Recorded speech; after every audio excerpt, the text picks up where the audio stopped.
श्री स्वामी समर्थ सगळ्यांना. आपल्या सगळ्यांचं माझ्या चॅनलमध्ये पुन्हा एकदा स्वागत आहे. तर आजच्या व्हिडिओमध्ये आपण अक्षय तृतीयेनिमित्त माहिती जाणून घेणार आहोत. कारण उद्या अक्षय तृतीया आहे आणि या अक्षय तृतीयेनिमित्त आपल्याला कोणत्या सेवा करायच्या आहेत, कोणते उपाय करायचे आहेत, हेच आपण आजच्या व्हिडिओमध्ये जाणून घेणार आहोत. त्यामुळे व्हिडिओ तुम्ही शेवटपर्यंत नक्की बघा आणि त्याप्रमाणे काही गोष्टी करण्याचा प्रयत्न करा. कारण उद्याचा दिवस खूप महत्त्वाचा मानला गेलेला आहे. पितरांसाठी तर उद्याचा दिवस महत्त्वाचा आहेच, पण माता लक्ष्मी आणि विष्णू भगवान यांची कृपा व्हावी यासाठी देखील उद्याचा दिवस फार महत्त्वाचा आहे. आपण जे काही उद्या करणार आहोत त्याचं फळ आपल्याला 1000 पटीने मिळणार आहे. त्यामुळे उद्याचा दिवस आपल्याला चुकवायचा नाही. आता ज्यांना मासिक धर्म असेल किंवा ज्यांच्या घरामध्ये सुतक असेल, त्यांनी फक्त उद्या नामस्मरण करायचं आहे. कारण त्या व्यतिरिक्त तुम्ही काही करू शकत नाही. पण नामस्मरण देखील तितकंच महत्त्वाचं आहे. त्यामुळे नामस्मरण आपल्याला सातत्याने चालू ठेवायचं आहे. तसेच बघा, मासिक धर्माच्या बाबतीत इतर जर कोणी घरातला सदस्य करणार असेल सेवा आणि उपाय, तर त्यांच्याकडून तुम्ही करून घ्या. तर बघा, उद्याच्या दिवशी कोणत्या सेवा करायच्या आहेत आणि कराकेळीचं पूजन कसं करायचं, हे सगळं आपण आधीच्या व्हिडिओमध्ये जाणून घेतलेलं आहे. तो व्हिडिओ जर तुम्ही पाहिलेला नसेल तर तुम्ही चॅनलवरती जाऊन पाहू शकता.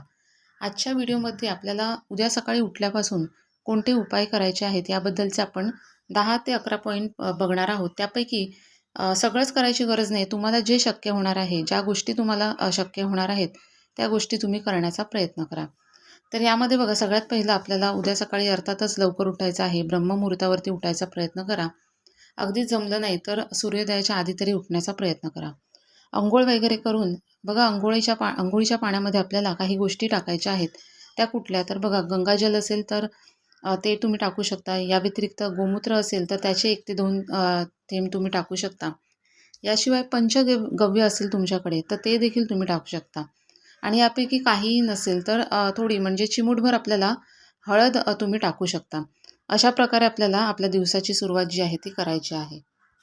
यानंतर आपल्या घरामध्ये देखील आपल्याला गोमूत्र आणि गंगाजल शिंपडायचं आहे आणि अशा प्रकारे आपलं घर देखील आपल्याला छान असं पवित्र करून घ्यायचं आहे. यानंतर बघा, आपल्या मुख्य दरवाजाजवळ आपल्याला जायचं आहे आणि जेव्हा आपण मुख्य दरवाजा उघडणार आहोत, म्हणजे सकाळी उठल्या उठल्या जेव्हा पहिल्यांदा आपला दरवाजा उघडणार आहोत आपण, तेव्हा सगळ्यात अगोदर आपल्याला आपल्या उंबरठ्यावरती पाणी शिंपडायचं आहे. पाणी शिंपडून घेतल्यानंतर आपला मुख्य दरवाजा स्वच्छ करून घ्यायचा आहे आणि त्यावरती शुभ लाभ द्यायचा आहे आणि स्वस्तिक देखील काढायचं आहे. आता हे झाल्यानंतर दारामध्ये आपल्याला एक छोटीशी रांगोळी देखील काढायची आहे आणि तिथे त्या ठिकाणी एक तुपाचा किंवा तेलाचा दिवा लावायचा आहे आपल्याला. अशा पद्धतीने आपण दिवसाची जर सुरुवात केली तर माता लक्ष्मी नक्कीच आपल्या घरामध्ये प्रवेश करेल आणि घरामध्ये कायमचं वास्तव्य देखील करेल.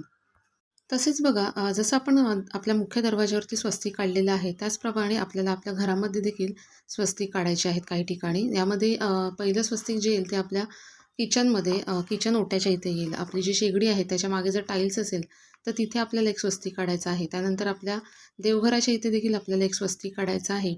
तुळशीच्या इथे आपल्याला एक स्वस्तिक काढायचं आहे आणि आपली जर तिजोरी असेल तर त्या तिजोरीवरती आपल्याला एक स्वस्तिक काढायचं आहे. अशा प्रकारे आपल्याला हळदीने किंवा कुंकवाने हे स्वस्तिक जे आहेत ते काढायचे आहेत.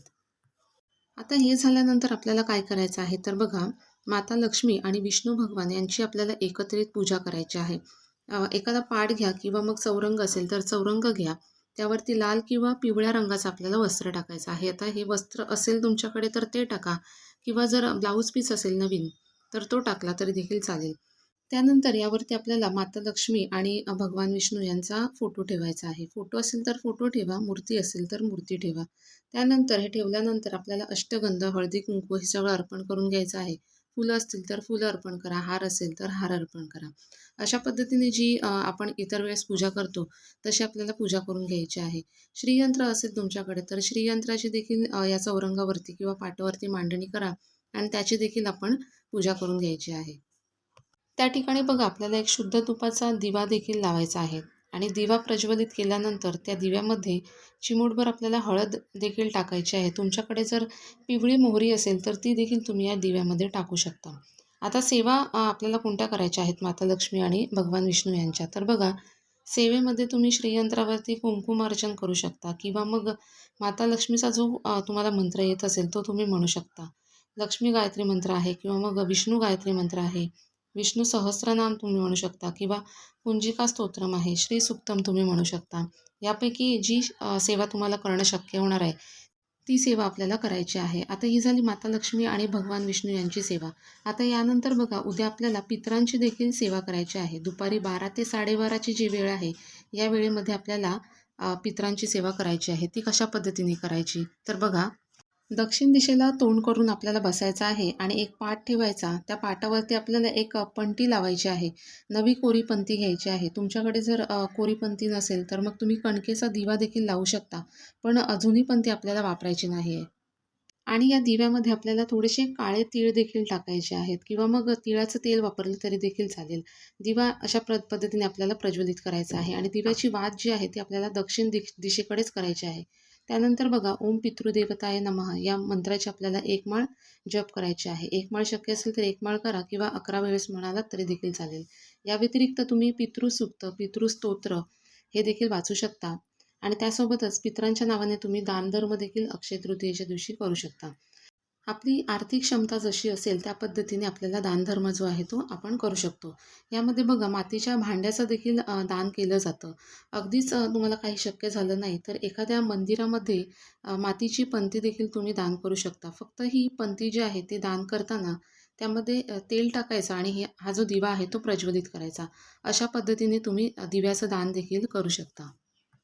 त्याचप्रमाणे बघा अक्षय तृतीयेच्या दिवशी सोन्या चांदीच्या वस्तू देखील खरेदी केल्या जातात. कारण बघा असं म्हटलं जातं की अक्षय तृतीयेच्या दिवशी घेतलेल्या सोन्या चांदीच्या वस्तू कधी मोडण्याची वेळ येत नाही आणि म्हणूनच आवर्जून या दिवशी सोन्या चांदीच्या वस्तू ज्या आहेत त्या खरेदी केल्या जातात. पण बघा आपली इच्छा असून देखील आपल्याला जर या दिवशी या वस्तू खरेदी करता येत नसतील तर अक्षय तृतीयेच्या दिवशी काहीच खरेदी न करता काही गोष्टी जर आपण आपल्या घरी आणल्या तर त्याने देखील आपल्या घरातील सुखसमृद्धी वाढण्यास मदत मिळेल. या वस्तूंमध्ये बघा सगळ्यात महत्त्वाचं म्हणजे तुम्ही धने खरेदी करू शकता. धने बघा 5 ते 10 रुपयांना धन्याची पुडी जी आहे ती मिळते. तर ती घेतली तुम्ही तरी देखील चालणार आहे. या व्यतिरिक्त बघा हळद तुम्ही खरेदी करू शकता. पिवळी मोहरी देखील खरेदी करू शकता. आता पिवळी मोहरी जी आहे ती बघा विशेष उपाय करण्यासाठी आपण पिवळी मोहरी जी आहे ती वापरू शकतो. जर अधूनमधून तुम्ही कापरासोबत जर ही पिवळी मोहरी प्रज्वलित केली तर निश्चितच आपल्या घरातील निगेटिव्हिटी जी आहे ती कमी होण्यासाठी आपल्याला मदत मिळत असते. त्यामुळे तुम्ही ही पिवळी मोहरी जी आहे ती देखील घेऊ शकता. यासोबत तुम्ही लवंग जे आहे ते घेऊ शकता. त्यानंतर कवड्या ज्या आहेत त्या तुम्ही घेऊ शकता. तुम्हाला जर श्रीयंत्र घेण्याची इच्छा असेल तर ते देखील तुम्ही या दिवशी घेऊ शकता. या वस्तूंपैकी बघा ज्या तुम्हाला खरेदी करायची इच्छा आहे त्या तुम्ही खरेदी करून उद्याच्या दिवशी तुमच्या घरी नक्कीच घेऊन येऊ शकता. त्याचप्रमाणे बघा अक्षय तृतीयेच्या दिवशी 12 ते 12:30 मध्ये आपल्याला कावळ्यासाठी दहीभाताचा घास देखील ठेवायचा आहे. हा घास आपल्याला दक्षिण दिशेला ठेवायचा आहे. बघा अक्षय तृतीयेच्या दिवशी जोडपं देखील जेवायला घातलं जातं. पण तुम्हाला जर नाही मिळालं जोडपं, कारण बघा सण आहे, प्रत्येकाच्या घरी सण आहे, त्यामुळे तुम्हाला जर जोडपं नाही मिळालं तर तुम्ही गाईला देखील नैवेद्य जो आहे तो देऊ शकता. आणि कावळ्यासाठी देखील आपल्याला घास जो आहे तो ठेवायचा आहे. दहीभाताचा घास ठेवायचा आहे. याने देखील आपल्याला पितृदोष जो आहे आपला तो दूर होण्यासाठी मदत मिळत असते. यानंतर बघा उद्याच्या दिवशी म्हणजे उद्या रात्री आपल्याला कापरासोबत काही गोष्टी जाळायच्या आहेत.